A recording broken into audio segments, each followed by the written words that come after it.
జన విజ్ఞాన వేదిక రాష్ట్ర మహాసభలు జరగబోతున్నాయి.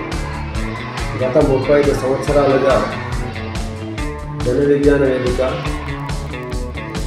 సైన్స్ రంగంలో, విద్యారంగంలో, ఆరోగ్య రంగంలో అనేక కార్యక్రమాలు నిర్వహించింది.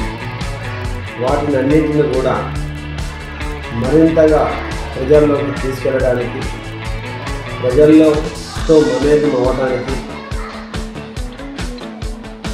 వచ్చే నెల సెప్టెంబర్ 14-15 తారీఖులలో రాష్ట్ర మహాసభలు జరుపుకుంటున్నాం. కాబట్టి ఈ రాష్ట్ర మహాసభల్లో ఇంకా విద్యా వైద్యం మీద, అలాగే శాస్త్రీయ ఆలోచన విధానం పైన లోతుగా చర్చించడానికి ఉపయోగపడాలని కోరుకుంటా ఉన్నాం. అందుకే మీరందరూ కూడా ఆర్థికంగా సహాయం అందించి ఈ యొక్క మహాసభలను జయప్రదం చేయాలని కోరుకుంటున్నాం.